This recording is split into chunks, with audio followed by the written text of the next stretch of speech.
علامہ سید محمد حسین Tabatabai رحمت اللہ علیہ۔ علامہ سید محمد حسین Tabatabai رحمت اللہ کے بارے میں آپ کے شاگرد کہتے ہیں، آپ بہت عظیم انسان تھے۔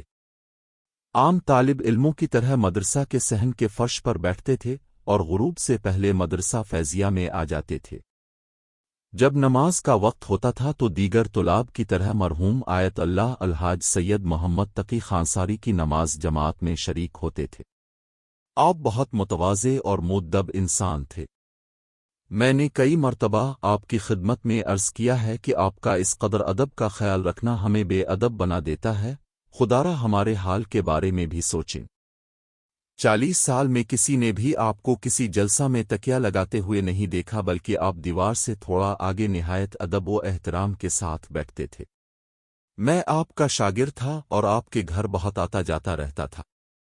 ادب و احترام کی وجہ سے کوشش کرتا تھا کہ آپ سے کچھ نیچے بیٹھوں، لیکن ایسا کبھی نہ ہو سکا، کیونکہ آپ خود کھڑے ہو جاتے تھے اور فرماتے تھے، ایسا کریں گے تو ہمیں کسی درگاہ میں یا گھر سے باہر بیٹھنا پڑے گا۔ کچھ عرصہ پہلے میں مشہد مقدس گیا، وہاں جب آپ کی زیارت کے لیے آپ کے گھر گیا تو دیکھا کہ آپ اپنے کمرے میں تکیہ کے اوپر بیٹھے ہوئے تھے۔ دل کی بیماری کی وجہ سے ڈاکٹروں نے آپ کو زمین پر بیٹھنے سے منع کیا تھا۔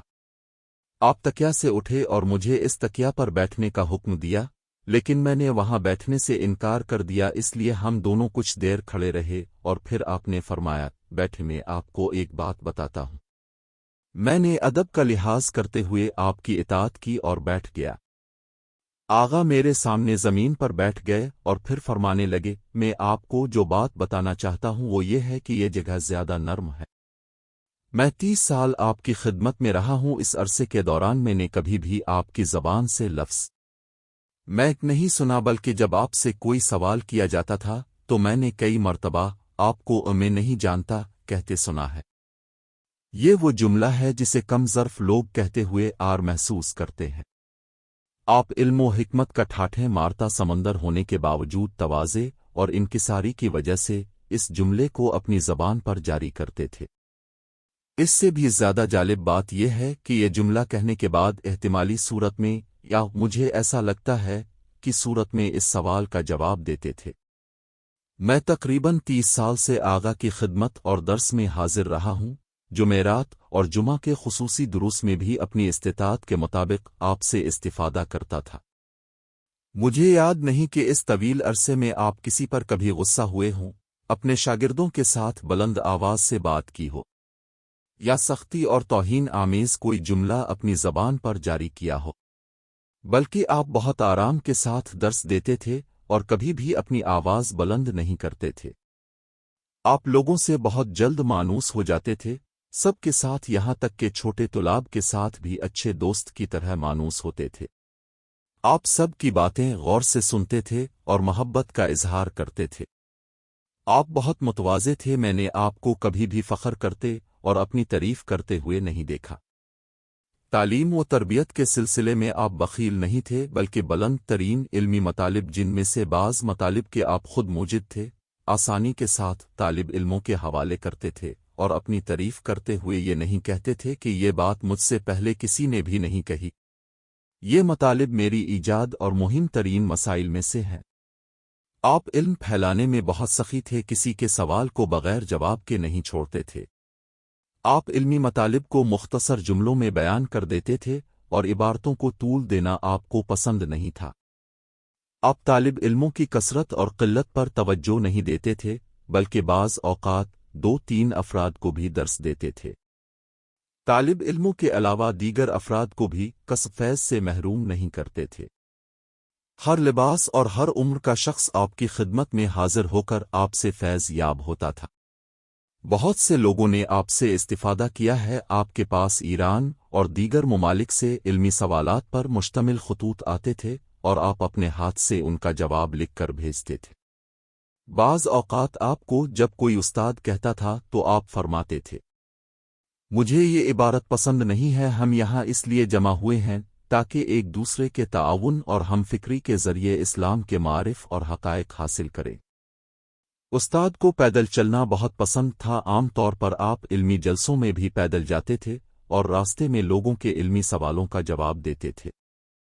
استاد کے علمی کاموں کی سطح ایک جیسی نہیں تھی۔ ایک طرف سے آپ عالی ترین مطالب کو تفسیر میں لکھتے تھے اور دقیق ترین فلسفی مطالب کو فاضل طلاب، یونیورسٹیوں کے اساتذہ اور باہر سے آئے ہوئے ڈاکٹر کربن فرانسوی جیسے دانشوروں کے سامنے بیان کرتے تھے، اور دوسری طرف سے دین کے حقائق اور معرف کو نچلی سطح کے لوگوں یہاں تک کہ اسکول کے طالب علموں کے لیے بھی لکھتے تھے۔ جی ہاں، یہ عظیم انسان واقعاً آئیڈیل شخصیت ہے۔ مجھے یاد ہے کہ میں جب مبتدی طالب علم تھا اور مدرسہ میں مجھے 2 یا 3 سال ہوئے تھے، اس زمانے میں نے ٹوٹے پھوٹے الفاظ میں اپنے سوالات لکھ کر آغا کی طرف بھیجے۔ آغا نے اپنی تمام تر علمی مصروفیات کے باوجود جتنا جلدی ہو سکا اپنی مبارک تحریر سے میری طرف ان کے جوابات لکھ کر بھیجے۔ ایک اور طالب علم کہتے ہیں، میں نے علامہ کی طرف ایک سوال بھیجا، انہوں نے مجھے جواب دیا۔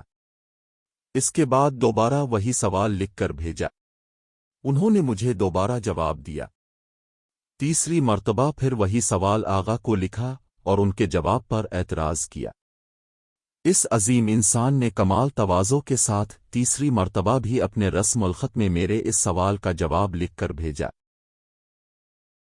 عصر حاضر کے ایک محقق فاضل عالم دین کہتے ہیں، قم مقدس جانے کے بعد علامہ طباطبائی کی زیارت سے مشرف ہونے کی نیت سے میں آپ کے گھر گیا۔ دق الباب کیا تو ایک بوڑھا شخص گھر سے باہر آیا۔ میں نے اس سے پوچھا، کیا آغا گھر میں ہے؟ اس نے کہا، جی ہاں ہے۔ میں نے کہا، آغا کی خدمت میں عرض کرو کہ اگر آپ کی طبیعت ٹھیک ہے تو میں آپ سے ملنا چاہتا ہوں۔ وہ شخص گیا اور پھر واپس آ کر ایک کمرے کا دروازہ کھولا۔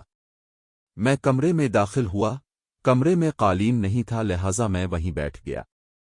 اتنے میں علامہ صاحب بھی تشریف لائے اور سلام اور احوال پرسی کے بعد کہنے لگے، میں مشہد مقدس جانا چاہتا ہوں، اس لیے ہم نے کمروں کی تمام قالینیں اٹھا لی ہیں۔ اور پھر کہنے لگے، میں بیٹھنے کے لیے چھوٹی قالین لے کر آتا ہوں۔ یہ کہہ کر آپ چل پڑے، لیکن میں نے آپ کا ہاتھ پکڑ لیا اور کہا کہ قالین لانے کی ضرورت نہیں۔ پھر میں نے اپنی ابا اتاری اور اسے زمین پر بچھا کر کہا، آغا آپ یہاں تشریف لائیں، ہم ابا پر بھی بیٹھ سکتے ہیں۔ اس باتربیت انسان نے لطیف انداز میں ایک جملہ کہا جسے میں کبھی فراموش نہیں کر سکوں گا۔ ہمارے ایک دوست نقل کرتے ہیں کہ ایک شخص نے علامہ طباطبائی سے غسل کے بارے میں ایک بہت آسان مسئلہ پوچھا۔ علامہ صاحب نے اسے جواب دینے کے بعد فرمایا، آپ یہ مسئلہ کسی اور شخص سے بھی پوچھ سکتے ہیں، مسئلہ بہت آسان تھا، میرا جی چاہ رہا تھا آغا سے کہوں کہ مسئلہ بالکل اسی طرح ہے، کسی اور سے پوچھنے کی ضرورت نہیں ہے۔